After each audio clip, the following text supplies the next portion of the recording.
오늘 이 아침에 전도서 3장 1절로 11절에 있는 말씀을 통해서 때를 분별하며 살게 하는 은혜라고 하는 주제 가지고 함께 말씀의 은혜를 나누려고 합니다. 자, 가을다 싶었는데 어느덧 이처럼 겨울의 문턱에 들어섰습니다. 참으로 때가 빠르게 지나간다라고 하는 생각을 새삼 갖게 됩니다.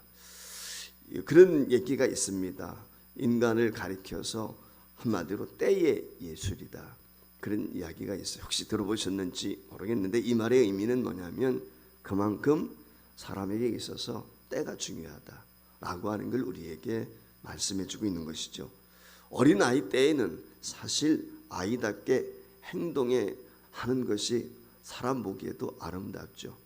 아이가 애늙은이가 되어가지고 너무 어른스러우면 왠지 징그럽다, 이런 생각이 좀 들 때도 있습니다. 반면에 나이가 있고 세월이 지난 어른이 아이같이 행동을 한다면 이따가 주셔도 됩니다.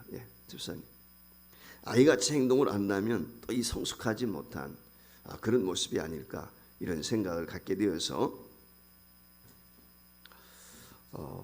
한심하지 않나, 이런 생각이 들 때도 있단 말이죠.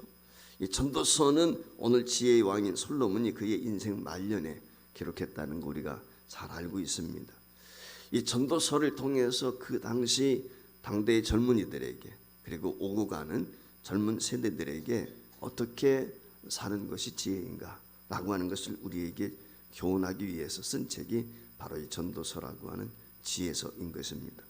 우리가 이 전도서를 살펴보다 보면 지혜자로 일컬어지는 사람답게 참 인생에 깊이 있게 통찰을 하고 있다라고 하는 것을 우리가 깨닫게 되지요. 어떻게 이와 같은 것들을 알 수가 있었을까라고 했을 정도로 정말 깊이 있는 여러 가지 지혜를 우리에게 들려주고 있습니다. 오늘 여기 본문 말씀에 보면 특별히 솔로몬이 때가 만들어내는 26가지 현상을 아주 대조적으로 우리에게 말씀을 하고 있는데 2절부터 말씀에 보면 날 때가 있고 그 반대로 죽을 때가 있다. 그런가 하면은 심을 때가 있고 그 반대로 심은 것을 뽑을 때가 있다. 더 나아가서는 건강을 잃을 때가 있고 반대로 잃은 건강을 회복할 때가 있다고 했습니다. 여러 가지 계획들을 세울 때가 있고 반대로 세운 것을 허례할 때도 있고 웃을 때가 있고 반대로 울 때가 있다. 돌을 던질 때가 있는가 하면 반대로 돌을 던진 것을 거둘 때가 있다. 춤출 때가 있고 반대로 슬퍼하며 울 때가 있다 라고 이렇게 말씀을 합니다. 누군가를 안을 때가 있고 반대로 그 아는 것을 내쳐야 할 때가 있고 무언가를 얻을 때가 있고 반대로 얻은 것을 잃을 때도 있다고 이렇게 말씀을 하고 있습니다. 무언가를 찢을 때가 있고 반대로 찢은 것을 꼬맬 때가 있고 잠잠할 때가 있는가 하면은 말할 때가 있다는 것입니다. 그리고 서로 사랑할 때가 있는가 하면은 반대로 미워할 때도 있다. 그러면서 전쟁할 때도 있지만은 또는 화평할 때도 있는 것이다. 화해할 때도 있다 라고 해서 이 16개, 그러니까 실제적으로는 이 26가지인데 그것을 13가지죠. 이렇게 세 가지를 묶어가지고 대조적으로 이렇게 지금 이야기를 하고 있습니다. 아마 오늘 여기 이야기하고 있는 이 26가지에 대한 솔로몬의 정의에 대해서 아마 반대할 사람은 없으리라고 이렇게 생각을 가져보게 됩니다. 그렇기 때문에 인생을 제대로 살며 지혜롭게 처신하기 위해서 중요한 것이 무엇일까? 그것은 분별력이 아닐까? 이런 생각을 가져보았습니다. 좀 크고 작은 우리 교회의 여러 가지 어려운 일들이라든지 아니면 성도들 가정의 어려움들을 보면서 문득 그런 생각을 갖게 되었습니다. 참 인생이 뭐냐? 무엇이 지혜냐? 라고 하는 것을 생각하게 되었습니다. 그래서 이 해를 마무리하면서 오늘 솔로몬이 우리에게 들려주셨던 이 지혜를 통해서 남은 날 계수하는 지혜를 얻고 주님이 오시는 대강절, 사실 오늘 주일이 이제 대강절 두 번째 주일이 되겠는데 이 대망하는 그런 마음의 자세를 가지고 어떻게 주님을 준비할 것인가 라고 하는 생각을 잠시 갖게 되었습니다. 그래서 오늘 여기 본문 말씀을 통해서 함께 은혜를 나누려고 하는 것인데, 자, 어떻게 하면은 어리석음에서 벗어나서 이와 같이 때를 분별하면서 거기에 맞는 지혜로운 삶을 구가할 수 있는 것인가 라고 했을 때 첫 번째 저와 여러분이 생각하여 있다면 그것은 바로 시간의 주인이 누구냐. 우리가 살고 있는 주관하고 있는 이 시간의 주인이 누군가 이걸 아는 것이 정말 지혜다. 저는 그런 생각을 갖게 되었습니다. 우리가 인생을 살다 보면 살수록 때에 맞는 처신이 쉽지 않다. 나이에 맞는 분별력을 갖는 것이 쉽지 않다. 그런 생각을 종종 갖게 됩니다. 오늘 여기 본문 1절로 11절까지 말씀에 보면 이렇게 이야기해요. 1절 말씀에 뭐라고 이야기합니까? 범사에 기한이 있고 천하만사가 때가 있다. 11절 말씀에 보면 하나님이 모든 것을 지으시되 때를 따라 아름답게 하셨다. 하나님이 모든 것을 지으셨는데 오늘 여기 말씀에 때를 따라 아름답게 하셨다. 하나님이 지으셨다. 오늘 이 말씀은 때를 이루는 시간이 그 흐름과 목적이 인간에게 있다. 우리는 그렇게 생각할 때가 많잖아요. 근데 전혀 오늘 인간에게 있음을 우리가 인식을 해야 되지만 중요한 것 중에 하나가 뭐냐? 결정적인 것. 실제 그것을 결정하는 것은 내게 있는 것이 아니고 하나님께 있다. 주권 속에 있다. 그렇게 이야기하고 있어요. 자, 어릴 때는 어떻습니까? 자, 빨리 어른이 되었으면 좋겠다. 이런 생각 갖게 되거든요. 그런데 어린아이가 어른이 되기 위해서는 중간 과정, 청소년 시기라든지 사춘기라든지 이런 시기를 거치지 않고 어른이 될 수가 없어요. 나이가 들면 어떻습니까? 반대로 야, 내가 젊을 때 로터리도 갔으면 좋겠다. 근데 우리가 지나온 세월을 되돌릴 수 없는 것이 우리 인생이란 말이죠. 너나 할 것 없이 이것을 알고 있어요. 과거를 거스릴 수도 없고 시간을 우리가 앞당길 수도 없어요. 이게 어떤 의미가 있습니까? 이 말의 의미는 시간이 우리 인간의 주인이 아니다. 인간이 마음대로 시간을 좌지우지할 수 없다 라고 하는 걸 우리에게 가르쳐주고, 지혜로운 사람은 어떤 사람이 지혜로운 사람이냐, 시간의 주인이 누구냐, 그걸 먼저 분별할 줄 아는 사람이 참된 지혜자가 되는 것입니다. 세월을 겪고 나면은 이게 내 마음대로 되는 게 없구나, 내 뜻대로 되는 게 없구나, 내가 좌지우지할 수 있는 것이 아니구나. 삶을 경험하면서 그런 생각이 들지요. 하나님께서 주셨음을 인정하고 받아들이게 될 때 그때서야 진정한 분별력이 생기게 되는 것이고 인생을 이해할 수 있고 남은 날 개수하는 지혜를 얻을 수가 있는 것이죠. 이게 지혜자예요. 오늘날 한류가 세계를 주도합니다. 여러 가지 이유들에 대해서 이야기하는데 어떤 분이 그런 분석을 한 것을 제가 보았어요. 한국만큼, 물론 다른 나라에도 있겠지만은 한국만큼 사계절이 분명한 나라도 드물다. 봄, 여름, 가을, 겨울이 뚜렷하다는 것이죠. 요즘에 보면은 봄인가 하면 여름이고 가을인가 하면 겨울이고, 기온의 변화 때문에 여러 가지 기후 변화 때문에 이런 현상을 우리가 종종 경험하게 되는데, 어쨌거나 이 한국의 분명한 사계절의 흐름이 이와 같이 많은 영향력을 주었다, 일리가 있지 않는가 생각이 돼요. 더운 지방, 1년 내내 추운 지방, 이런 데에 비해서 사계절이 분명한 나라와 국가들이 발전했어요. 문화적으로도 그렇고 경제적으로도 그렇고 모든 것들이 발전했습니다. 우리가 사계절을 지내기 위해서는 어떻게 돼요? 사계절에 맞는 음식도 섭취해야 되고 사계절에 맞는 옷도 준비해야 돼요. 거기에 대처할 수 있도록 의복도 다양합니다. 그것에 적응하게 살기 위해서 때로는 우리가 음식이라든지 우리가 삶에 있어서 필요한 것들을 구비해야 되는 것입니다. 그렇기 때문에 다양한 삶을 우리가 경험하게 되고 그 다양성이 우리로 하여금 풍요롭겠다라고 어떤 분이 그렇게 분석을 했어요. 근데 그것이 과연 다 맞는 것인가 라고 했을 때, 한국에 태어났으면서도 자신은 겨울이 싫은 사람이 있고 반대로 여름이 싫은 사람도 있어요. 어떤 사람은 가을이 좋고 어떤 사람은 봄이 좋다는 사람이 있단 말이죠. 그래서 내가 호불호가 있어가지고 자기가 싫어하는 계절 때문에 오히려 의기소침해야 하고 활력을 잃어버린다면은 그건 어리석은 것이죠. 우리가 인생의 다양한 때를 하나님이 주셨다는 것을 인정하게 될 때, 그 응하게 될 때, 그것을 바로 인식하게 될 때, 그때 우리가 하나님께서 주시는 복된 삶을 살 수가 있는 거예요.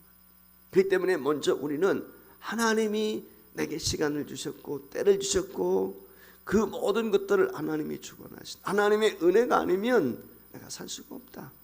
이 생각, 이게 먼저 우리가 가져야 될, 그래서 거기에 대한 적응력, 그것을 어떻게 대처할 것인가, 그 능력을 키우는 것이 지혜다 라고 하는 거예요. 그래서 첫 번째 깨달을 때 바로 이것이다. 두 번째는 무엇입니까? 이 다양한 시간의 흐름은 오늘을 위한 것도 중요하지만 실상은 우리에게 영원을 준비하기 위한 것이다. 이 점을 우리가 명심해야 돼. 요새 우리 주변에서 세상을 떠나시는 분들, 어려움을 겪는 분들을 보면서 저 나름대로 그런 생각을 가져볼 때가 많아요. 예측 불허잖아요. 어떤 일을 만날는지는 예측할 수가 없어요. 코로나 상황에서도 우리 지난 2년 동안 우리 성도들을 지켜주신 건 너무 감사한데 정말 하나님의 전적인 은혜다. 우리가 잘나서도 아니고 하나님의 섭리와 은혜 가운데 긍휼과 자비를 베풀어 주셔서 이 자리까지 왔다. 이런 생각을 지울 수가 없고, 그러면서 한편으로는 두렵고 떨릴 때가 있어요. 받은 바 하나님이 지켜주신 그 모든 것들, 내가 잘나서 아닌데 이런 생각이 들 때가 너무 많단 말이죠. 우리 주변에 보면 크고 작은 일들이 얼마나 변화무쌍합니까? 예측 불허이지 않습니까?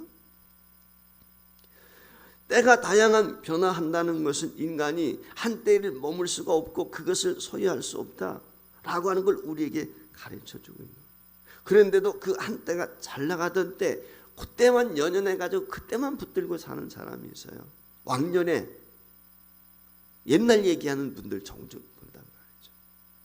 여러분, 옛날 과거에 사로잡혀 있는 사람은 미래를 개척해 나가는데 방해가 돼요. 발전할 수가 없어요.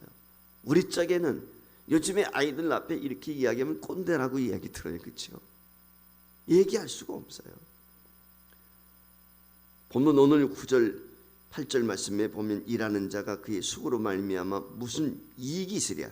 하나님이 인생들에게 노고를 주사 애쓰게 하신 것을 내가 보았다. 그러면서 11절에 또 사람들에게는 영원을 사모하는 마음을 주셨느니라. 중반절에 그렇게 이야기해요.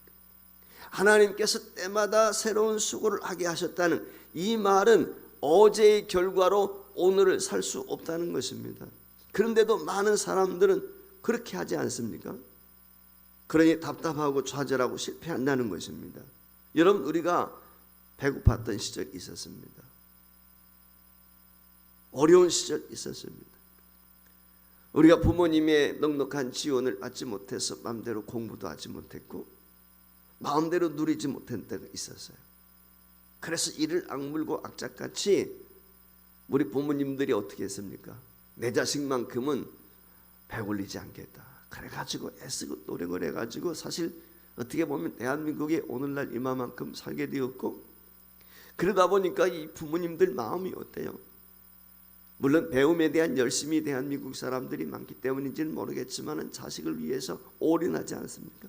가르치고 배우는 일이라면 그냥 최선을 다해서 모든 걸 투자한다.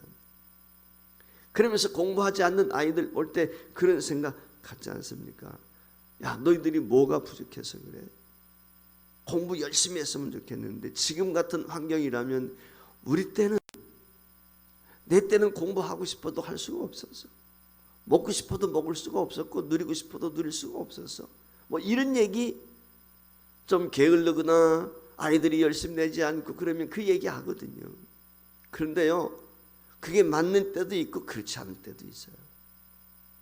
요즘 세상이 어떻습니까? 요즘 아이들 세대요, 새로운 때에 맞는 필요한, 거기 적절한 어떻게 보면 교훈이 우리에게 필요한 것이, 내가 왕년에 우리 때는 이랬다, 지난 과거에는 이랬다, 이게 잘 맞지 않는 때가 있단 말이에요.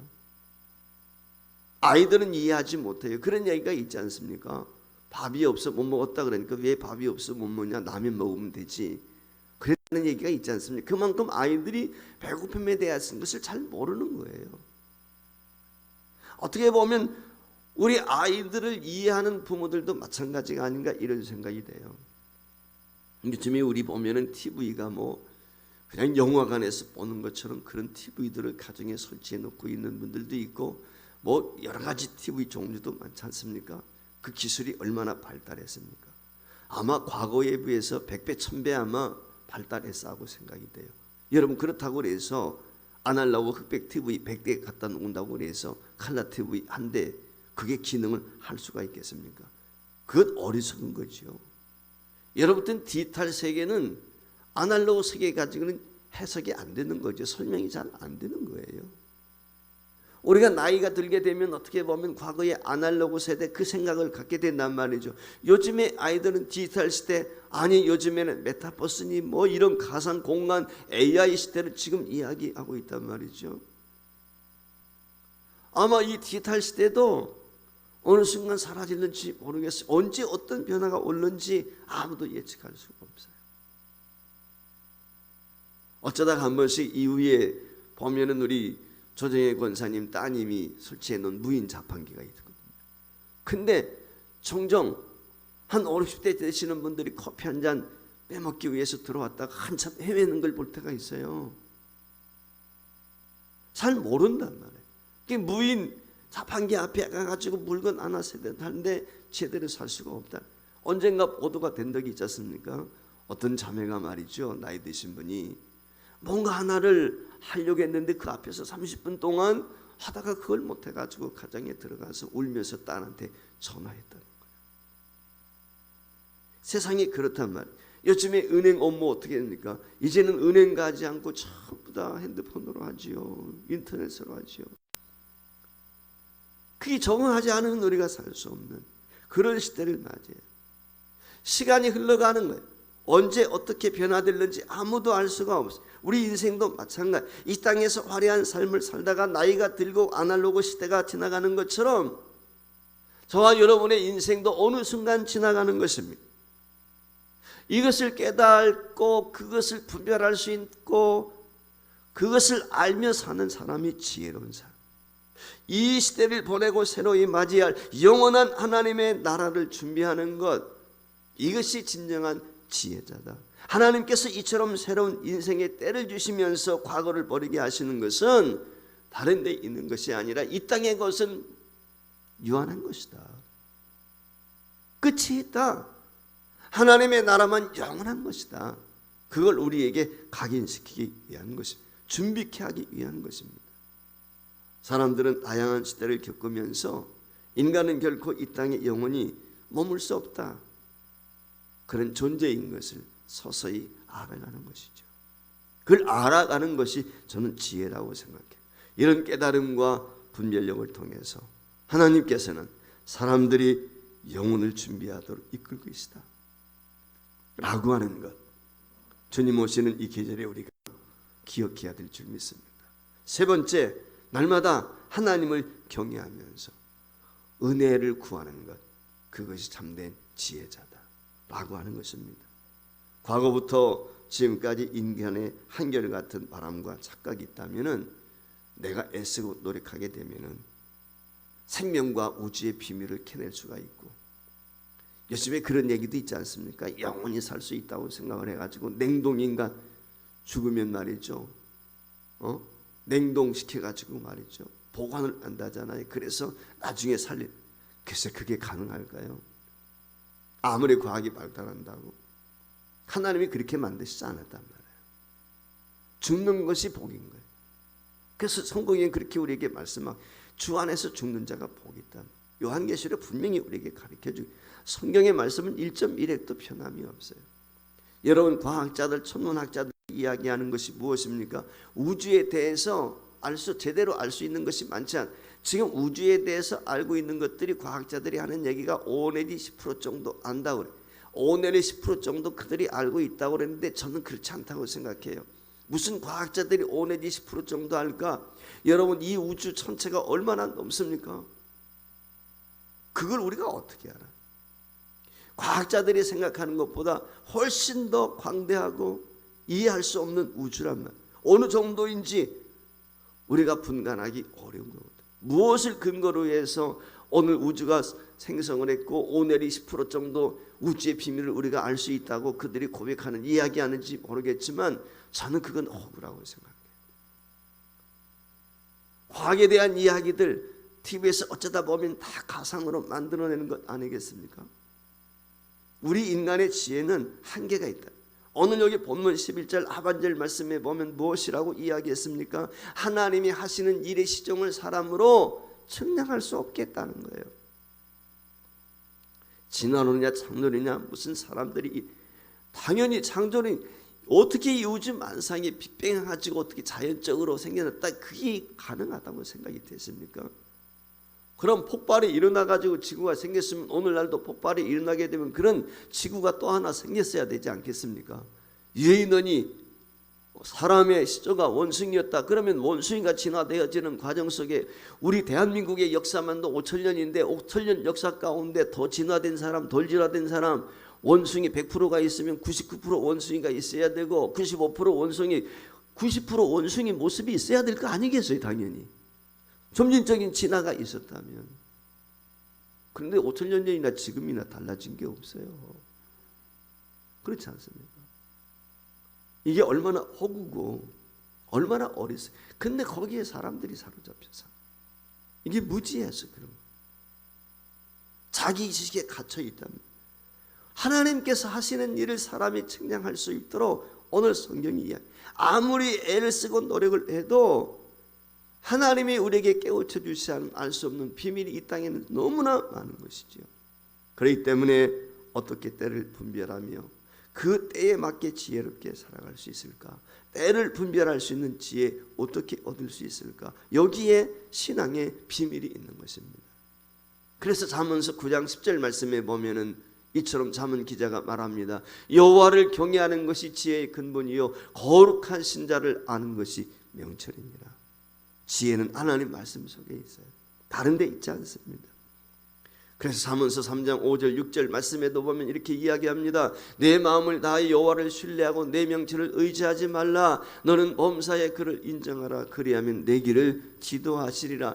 알 수 없는 앞길, 예측할 수 없는 우리 앞날을 어떻게 마음 편히 살아갈 수 있겠습니까? 하나님을 인정하고 그분 앞에 모든 것을 맡기는 거예요. 그분이 책임져 주시고 그분이 인도하신다는 이 확고한 믿음, 이것이 오늘 우리로 하여금 이 불안한 시대에 마음의 평안을 누릴 수 있고 주님이 주신 평강을 경험할 수 있게 되는 줄 믿습니다. 많은 분들이 우리 중에는 그러지 않았겠지만 코로나 상황 가운데서 얼마나 불안하게 지냈을까? 물론 코로나에 걸려 어려움을 겪고 있는 분들도 있었고 세상을 떠난 분들도 있었죠. 우리 멀쩡하게 오늘까지 왔어요. 백신 접종하면서도 많은 사람들이 맞아야 되는지 맞지 말아야 되는지 우려하고 걱정하고 그렇지 않습니까? 우리 인간이라고 하는 건 늘 그래요. 염려와 걱정 속에 있어요. 그런데 이 모든 염려와 걱정을 극복할 수 있는 비결, 예수 안에 있는 거예요. 믿음으로 감당하는 거예요.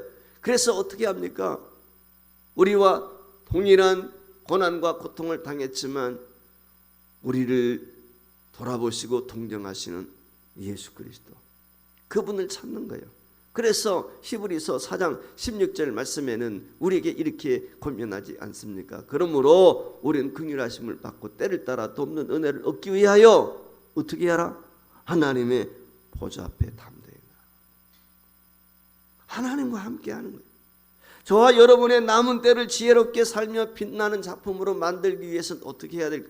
나이가 80이 됐든 90이 됐든 내가 살아갈 날이 열흘 됐든 1년이 됐든 10년이 됐든 남은 날 동안 그 비록 짧은 생애를 할지라도 빛나게 살 수 있어요. 지금까지는 그러지 못했지만 내 생이 빛난 삶을 살기 위해서는 다른 데 있는 것이 아니라 전적으로 하나님을 의지하고 하나님을 찾는 것이요. 지금까지는 내가 먹고 사는데 애쓰고 노력을 했단 말이죠. 그러면은 남은 생애만큼 우리가 빛난 삶을 살아갈 수 있는 비결은 하나님을 가까이 하는 거예요.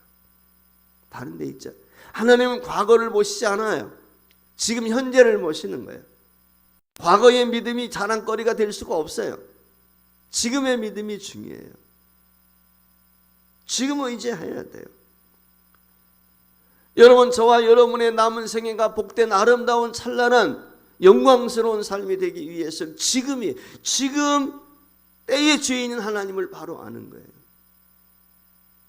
시간을 주관하시는 하나님을 인정하는 것입니다. 그리고 그분 앞에 모든 것을 내려놓고 의지하고 그분의 처분을 기다리면서 그분의 은혜를 구하는 것, 이것이 참된 지혜자다. 저는 그렇게 생각을 해요. 겨울의 초입에 들어섰습니다. 갑자기 어제부터 비가 그치고 나더니 기온도 뚝 떨어지고 싸늘한 바람이 붑니다. 금년 겨울은 지나간 겨울과 또 다를 수도 있습니다.